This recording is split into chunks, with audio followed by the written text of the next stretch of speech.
still find a sense of community in it though, or do you feel more Oh, like you're now? absolutely. Yeah.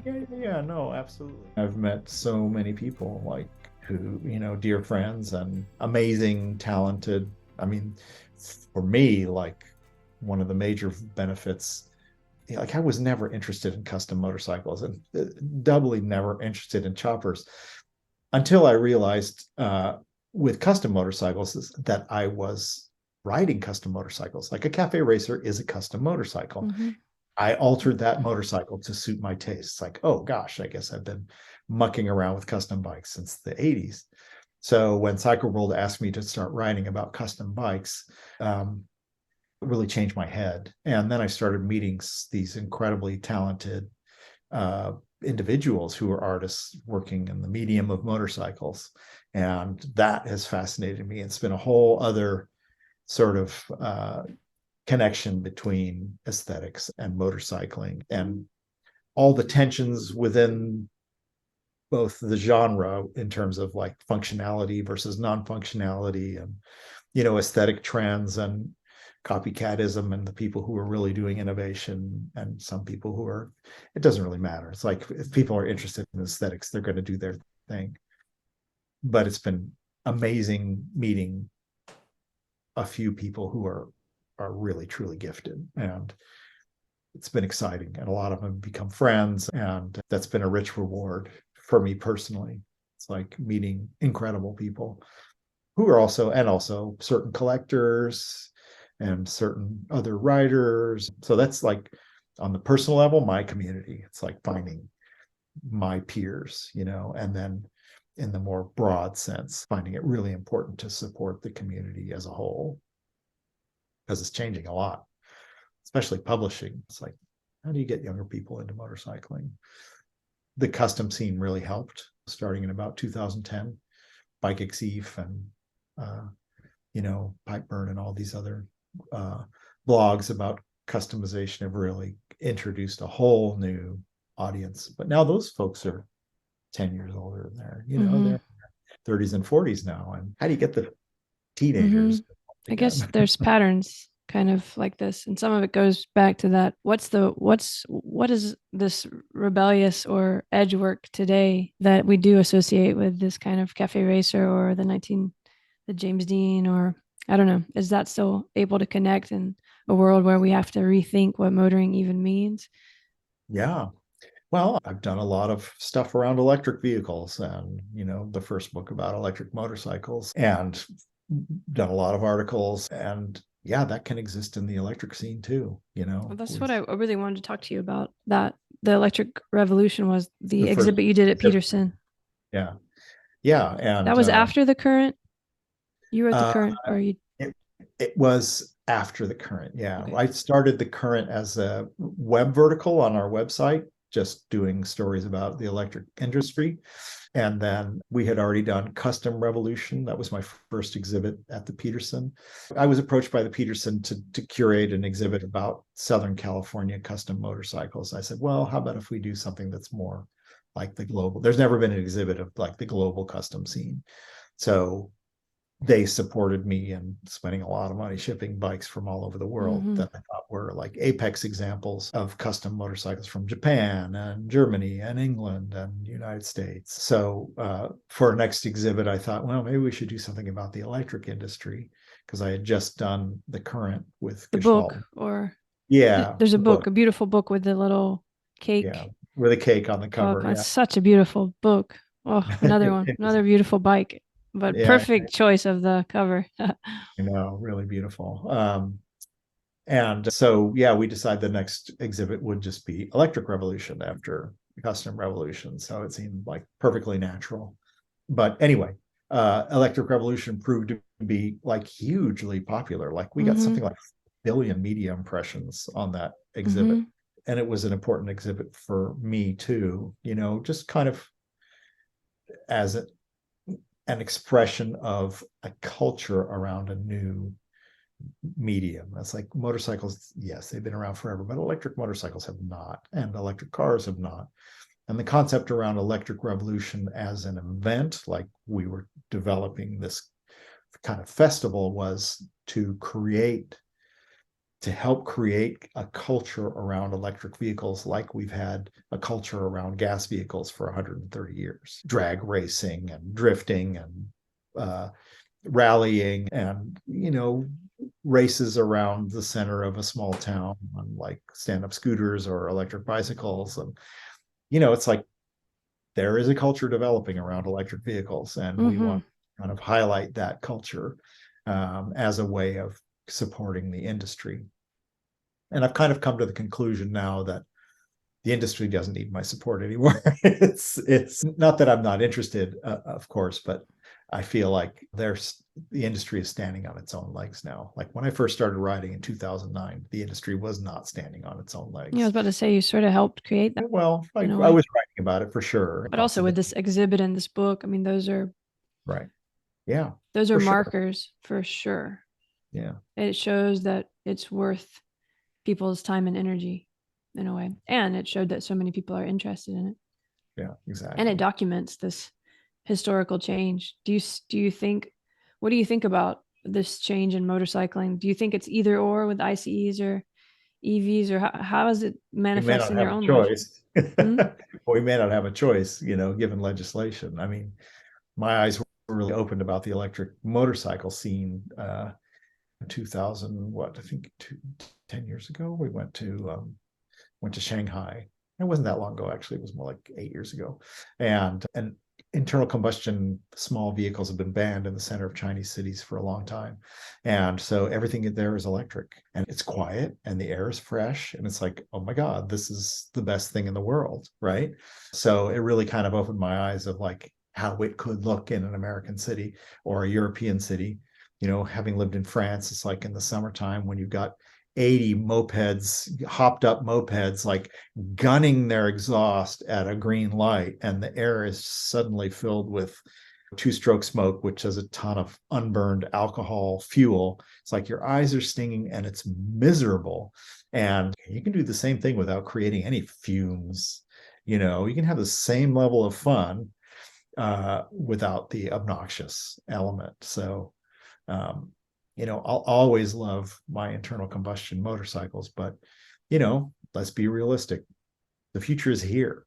Norway is already 40% EV, and it ain't going to be too much longer before the rest of the world is. Tesla's already the number one selling car in California.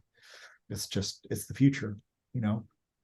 And I've gotten some heat because of the environmental impact of let's say lithium mining and rare earth mineral mining, which is serious, but I'm sorry, the petroleum industry has led to like how many wars? In many ways, World War II was a lot about access to petroleum and rubber and things like that, besides whatever geopolitical stresses there were. But and the petroleum industry has like greatly impacted geopolitics. Huge. It made the Middle East one of the most important places in the world. They're huge issues to overcome with a new technology. It's like, how is the power generated and how is it stored? And what kind of impact are we going to have creating this? I mean, they can barely even recycle these batteries. It's like absurd. And these are the things that have to be focused on. We need better batteries. We need to recycle all these materials. And if it's truly going to be green, we got to have our power production that's green. So Yes, and maybe there's a start, lot of yeah. opportunity there. And maybe rethinking a lot of the transportation networks that have been built up by this traditional form of motoring, the roads, the way the cities are created. There's a lot of things that sort of have to be rethought. I just talked to Alan Cathcart, who I know, Yeah. and he was saying he thinks that electric is the best option now, and we have to kind of go for it. But even that's probably just a stage because, as you're saying, there's so many troubles, and maybe there's something with hydrogen, but more, I think I hear you both saying that we have to do some kind of mentality shift about basically we have to change now and Yeah. we have to Yeah, find a new sure. way. Yeah, for sure. And it's going to impact everything in the same way that gasoline powered vehicles changed everything. They changed how we structured our roads, our cities, everything. There was actually just last week there was a fascinating story on NPR about parking and how parking regulations in American cities from the 1960s made it impossible to create cities as we have known them, and basically created the kind of this weird suburbanization of any new developments where you get like giant big box stores squatting in a sea of parking. And they're like, you look at the center, the appealing center of every old major city in the world, you can't build like that anymore unless there's a giant 4 stories of underground parking beneath it. So a pedestrian oriented city is no longer possible with the current regulations. So maybe changes in how we view transport and things like that will revive the design of cities to make them much more kind of human centric and a lot less transport centric as they have become since the 50s, really. Oh yeah, and that just reminds me of these trucks and that whole infrastructure of the way we ship our goods and stuff. I just had to drive back to Amsterdam from an event I had in Berlin, and it's just, one whole lane is just truck after truck after truck Yeah. after truck. And you Yeah. just think about it like, what is this? What are we doing? We're like moving things from one place to another in this really awful way. And it's not good for the drivers either. I mean, No, no, no. something has to really change in that way. Yeah, for sure. And our investment in rail, especially in the United States, oh my God, it's been horrific. We haven't had like a new design of train in 70 years. It's horrific. You see these huge accidents because we put no money into our infrastructure, which has a lot to do with where we spend our money, which is trillions of dollars on wars in foreign countries, instead of developing like every country should be developing a modern infrastructure, high speed rail, and also as you mentioned, commercial rail with sophisticated delivery systems that with lots of branches, so that there's a rail car coming right into the center of San Francisco that's distributing goods through green Hmm. methods, short haul delivery instead of freaking trucks. Yeah, Yeah, crazy. exactly. Or finding new ways to have materials, for example, like 3D printing or something where you have to ship less, or there must be, it reminds me of other things you were talking about where it's just a shift of perspective. You kind of had this shift when you went and saw the city in China, but I guess it like, do you think how can everyday people have this? I know you've written about it some, but it's almost like we're just in this inertia, right? We don't realize there's another way we could do it. Is it going to Yeah. take like an ecological disaster, or Well, you think? unfortunately, that's often the motivating force. I mean, for China, it was just the levels of noxious pollution in the city centers that led them to create this legislation. And they had a ready enterprise that could step in very quickly and fill the gap. But, for the last 10 years, I've been asked by small electric motorcycle manufacturers, what do you think the tipping point is going to be? Is it going to, what's going to be the design that's like the Honda Cub of the electric industry? I said, I don't Mm-hmm. think it's going to be a design. I think it's going to be legislation. And it's happening. Paris and other cities, Paris has already banned vehicles over 20 years from the city center. And it's not going to be that long before they're going to ban any vehicles that are not electric from the city center. We're close to that. And, I have to say that as much as I love my vintage vehicles, it makes sense. Hello, we have to do things that aren't completely selfish and support what's necessary for the evolution of our cities and our society. Yeah, we need to rethink how things are going, because 100 years of burning gas is having really a negative impact. Yeah, it really is, and it definitely feels urgent, Yeah, to it say is. the least. Yeah, as a Um, former environmental studies major, it's like, yes. yes, it's Definitely definitely urgent. urgent. It was urgent then.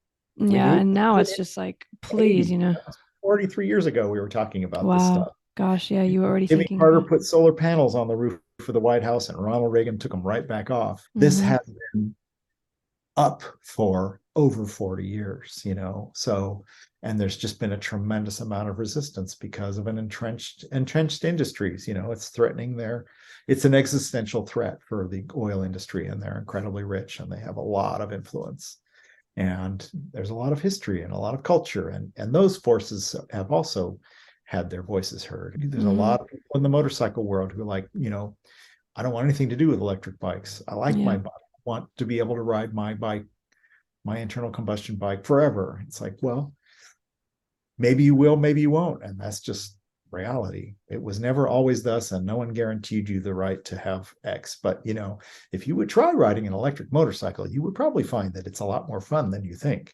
Yes, you Mm-hmm. miss the noise, the vibration, the vibe, but, the sensation of motorcycling, the core of it, that kind of miracle of physics that is two wheels, is the same. And it will develop, it will improve, and it will become the norm because it's inevitable. It's going to happen unless Yeah. someone figures a way to develop, to create hydrogen profitably, which hasn't happened. There's no conspiracy out there about, Mm-mm. you know, getting rid of hydrogen power. It's like, no, it's just not there Just yet. haven't figured that one out yet. Yeah, exactly. Yeah, I'm gonna let you go soon, but That's a great conversation. what's that? It's been a great conversation. I've It really has, enjoyed and I could keep talking to you, but I realize now it's really been a while. You probably need a break. So, but I do wonder, what this idea of forever motoring, electric motors or whatever kind of motors. I mean, do you still see you're a historian of motorcycles, but you're in the motoring world and you've seen these patterns and you've seen how important it is to people. Do you think that's going to shift with this electric change or however we address this urgent problem, or do you think that's something that we have to find we'll always have in a way this Well, exploration of the world and all these things we've talked about already? yeah. I mean, we'll always be people, right? And there's nothing new under the sun, right? So, okay, maybe it's electric bikes. That means people are going to create subcultures around they happen to be using electric motorcycles. So you'll have the touring subculture, and you'll have the sport riding subculture, and you'll have young urban freakos who are making 80-mile-an-hour stand-up scooters. That's already happening. It's already happening. So everything old is new again. Everything new came from, we'll find you a historical president. That's my job, from the 20s or the 1860s, that says, yeah, we're just doing the same stuff. We just are wearing different things, and the thing itself looks a little different. But I'm completely confident that there will always be expressions of a love of speed and a love of motorcycling in whatever technology is available. I mean, even look at Star Wars. Didn't that land speeder that Luke was speeding around, it looked like fun, right? It's like, oh, motorcycling, or this is hot rodding. Whatever form it takes will be just fine. Yeah. Last thing I'm going to ask you because I have to is about Richard Vincent. Did he just pass away recently? Did I? Yeah, he I'm did. so sorry to hear that. Gosh. Yeah, well, he was doing what he loved. I didn't Hmm. really publicize it, but he was on his motorcycle, and he was down riding between Santa Barbara and Ventura on Highway 101. And he was riding past his favorite surf break at Rincon, a legendary surf break. And all those photographs and films that he took in the 60s were taken at Rincon. Oh And gosh, that it makes was me a little emotional. I Wow. know. It was a great surf Mm. that day. There was a fantastic wave, and I think he got distracted, and he hit the center barrier on the freeway and was killed instantly. And so it's tragic, and it's also kind of poetic. It's like that's where he began. That's where his story began, and that's where it ended. Mm-hmm. And, you know, he was doing something he loved. He was clearly connected by something to something he loved, like in the sea. And, you know, we all got to go sometime. And Richard definitely could have hung around for another 10 or 15 years and been an example to us all, and told a lot of great stories. But there you go. I can think of worse ways of going. Yeah, I love it that you describe it like that. It I can see that all the elements were there. It's Yeah, never a happy moment to think about this. It's painful, but somehow there there's is something kind of about that. yeah, there's a kind of circularity in this whole life story that's like kind of beautiful. Yeah. Um, And like I've in your video, I think the yeah, it's he says something about racing being like waking up in the morning, or riding is like waking up in the morning or something. It's kind of yeah, like a new going to sleep, or I yeah, don't know. yeah, yeah, yeah. Yeah, I'm like two-thirds of a way through a feature documentary about Richard and Yeah, I his wanted to life. ask you, Film Interrupted, is that still the title? Because now Interrupted has a whole other view, other meaning. Exactly. Wow, probably interrupted. We have not really settled on it. That was a working title. Okay. But we'll see. I think we had gotten all the interviews we needed from Richard. We had decided that previously, but there was still some contextualizing to do on my end and inserting his photography and things into the narrative. It's beautifully shot. Our director Brent Deal is an amazing director, and our cinematographer Leonard Alexander, who's living in Luxembourg now, so he's a Ah. little hard to get a hold of. He's a amazing cinematographer, so the footage we have already is beautiful. Because the property Richard created in Oregon, he bought this completely clear cut stretch of land on the hills by the Oregon coast, and he bought it for a song in the mid 70s. And Hmm. he over the subsequent 50 years, he made it into a park. I mean, it looks like a state park with gorgeous meadows, and the trees are now 50 years old, and so they're mature, and there's wild elk, and he restored the salmon runs and the trout runs and the creeks, and it's really a Oh, I love magnificent. that. It's such a interesting ecological story too. It really is, Ties in yeah. all the themes we've been talking about in a way, doesn't it? Yeah, it does for sure. And it's so funny. If you knew Richard, you would never like clock him as an environmentalist, but in fact, his life legacy is the restoration of this 2,500 acres of land. That's so beautiful. I was going to ask you, what do you think his legacy is? Is it really about motorcycling, or is it about this It's, perspective that he gave? Or I mean, it's kind of both, and we struggle with that. I didn't realize what he had done. I had visited his house once, but I hadn't really looked at the property. And my parents had a house in Sea Ranch, which is similar. It's like a house in the hills above the water. So I was used to this kind of environment, and thought it was beautiful, but didn't really know the history and what Richard had done. mm, So I was purely attracted to his photography and films from the era, from the early 60s, and kind of his story of being drafted to Vietnam and then becoming a hermit after he was injured, and then reemerging 45 years later. But as we were filming and kind of were getting footage of this property, we realized, like, oh my God, there's a different story here, that's not motorcycling. That's like, how does a person heal from trauma? And what if that healing like healed a whole landscape? mm. That's an amazing story. So That is very beautiful. It reminds me of something else you wrote about the healing effect of moving through landscape. I think it's mm, also in the writer yeah, intro. It's yeah, for interesting to sure. think of it in that way, of moving through a landscape on the bike, but also moving through the landscape in terms of what he did, with your life and changing it, becoming part of it, healing it Yeah. as healing yourself. And I think that also speaks to what we were trying to talk about with having to change our patterns in motoring. There's some bigger story in his story, isn't there? Almost like Absolutely. even with his death now, there's something lesson there. There's some big lesson there. Yeah, yeah. And it's so funny that he would be very reluctant to term his life story that way. That's not how he thought about his life but from the outside, and even his own family, it's obvious. He wasn't that guy. That's not how he talked about himself and his life. But everyone else, it was abundantly clear that this was the arc of his life. And it's sad to say, but it's also true that sometimes, people have to get out of the way of telling their own story or having their story told. And I'm Mhm. not saying I would ever have wished that Richard die in the production of this film, but Of course not.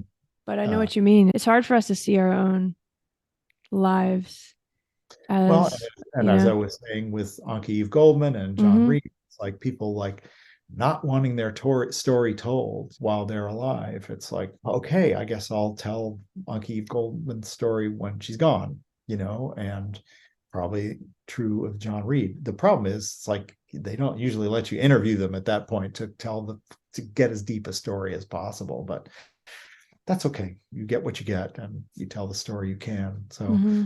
luckily, we have enough of Richard's story on film that we are able to kind of finish this whole project in the Hmm. next year, I hope. I mean, it's just happened, so we're still kind of grappling with, okay, what does this mean? And we're in no hurry. It sounds like there's an important lesson there. And I Yeah. guess it's hard for all of us to be vulnerable. It's kind of what you, another quote of yours that I'm remembering now, where you say something about it's hard to talk about why motoring, being on a bike moves you because you feel vulnerable. And I think it's also hard to talk about your life as these people in that way too, because you have to open up to your vulnerabilities. So maybe that's part of why people say no. They don't want to have to Yeah. really be seen, you know? Yeah. I think you're right. I think you're right.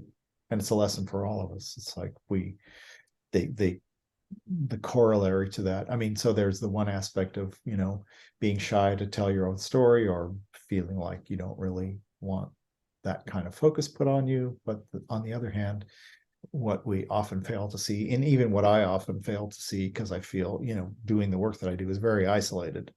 It's like it takes people sending me a note once in a while to realize, oh, somebody's reading this and it had an Mm-hmm. Yeah. but it Whereas is, everyone assumes you know that everyone's reading it. So it's even weirder. It's a little bit like fame or yeah, I guess kind of so. in a Yeah. bubble.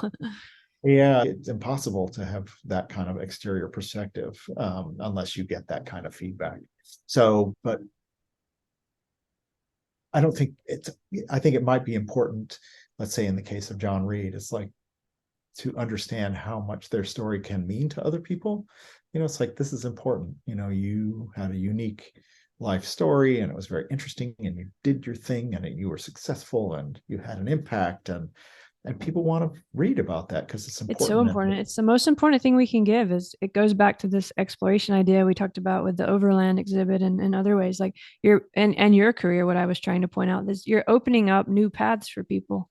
That's why it's important that these people let their stories be told while they're alive or why they should be told after they've passed away, because otherwise those paths close, they all the everything grows up around them again and someone else will have to forge through. So yeah, these stories are so important just in terms of trajectory. You can think of it like a landscape, but to go back to that again. yeah, And they've found ways and those other people need that, It's a yeah, bigger picture.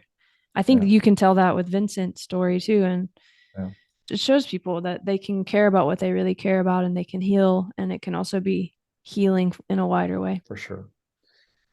For sure. It's a great it's like becomes part of your purpose in life. It's like sharing your story. It's actually not an act of ego. It's actually a service. It really is. If you're living in that vulnerable place and you're really trying to tell the story, which is not easy, but I think it's what we all try to get to, or we try to do for each other. If we can't do it while we're alive, then other people help Yeah. do it later. But I do want to say thank you to you because you are doing that. You're definitely opening up a lot of paths and making connections. And I think doing things, just helping people feel like if they're into style and art, they can also be into motorcycles, which Right. sounds like a small thing, but actually it can be a very huge thing Right. in someone's life to feel like there's acceptance in a wider space. So Right. Yeah, to have a guy like me in a leopard Tom Ford jacket giving out prizes at the quail, it's like it's somebody wonderful. notice.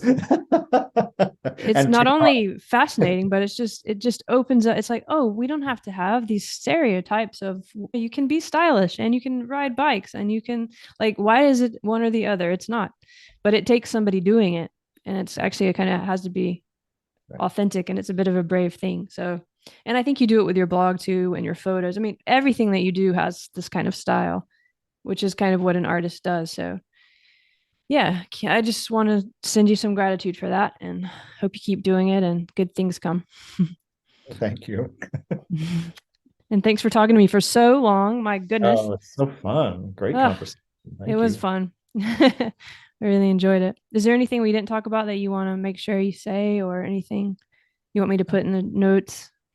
Um, yeah, I mean, there's the stuff that we're doing that I haven't even mentioned. We just did this whole educational offshoot that we've a couple of folks in my team have been really interested in, where we discovered this young man in Ghana, a teenager who Ah, built yeah. this. I had that written down to ask you about that. Yeah. Yeah, Samuel Aboyag. You maybe you could just share the story, but Wasn't he in Electric Revolution too? he Or was revolutionaries, yeah. Revolutionaries? Yeah. Uh, and yeah, we recently like hooked him up with Art Center College in Pasadena and got him a year scholarship and a computer and mentorship. And he's been now we sent him to a design conference in Marrakech, and so he's like totally changed his life, with an investment of whatever, a few $1,000s. And Oh. this is something that we're a concept that we're developing. It's like um, working with, let's say, underserved youth with a lot of talent who are doing things. It's like, how do we support them and help, make sure they get the next opportunity that they need. Mm-hmm. So it's a component from the Motorcycle Arts Foundation that I'm really like, that my team is especially interested in. It's super, super fulfilling. Like, wow, like sending Samuel to Marrakech and seeing him like thrive, in a completely new. The guy had never left his hometown. Life changing. Embracing it and really thriving. So How did you find him again? I can look it up. I think you tell the story, don't you? actually, we saw YouTube Oh. from a guy in Ghana. His name's Ifo Selassie, who's become kind of Sam's mentor, Mm-hmm. agent, and that's how we discovered him. And we really we're now like grappling with, okay, how do we raise funds to do more like this? The foundation is a beautiful thing too. I wanted to ask you more about that, but there's a lot of that sounds very hopeful. Yeah. Yeah. Yeah, it's an exciting thing. We created a nonprofit to really support exhibitions and things, and so it's been very, very useful. And now it's like my contract with the Peterson is over, and we're looking at like, okay, what are the next projects? And we have some thoughts about what's next, and then we start reaching Mm-hmm. out. People, It makes me also think of the environmental angle. That might be an interesting way to get youth involved in, especially if you kind of do it electric or towards the city things we were talking about. something to think about. And as Mm-hmm. we develop this, we've been offered a patent that this company called Orbis developed, which is a hubless wheelchair that can be built anywhere out of like local materials, Oh, wow. except for one critical component, which is like these nylon bearings that the wheel hubs run on. Hmm. And we're kind of like figuring out how do we do this. So that's one thing we're working on right now, which sounds really cool. Like some enormous number of people in the world, 140 million people who don't have access to wheelchairs, who need them. And this is a potential, it is actually a potential game changer, because That's it can definitely a game changer. And yeah, for it can use access and movement and bicycle wheels as the main structure. So it's entirely possible. that's almost like a startup kind of. Kind of, yeah, it is like a startup. Anyway, you have a lot of exciting things going on and Yeah, it's for sure. inspiring. Yeah. I like it that that's towards a good reason, a good purpose. Actually, I'd love to share this talk. So yeah, just keep me posted. I definitely will. Good. Thank you, Paul. It's lovely to meet you. Lovely to meet you.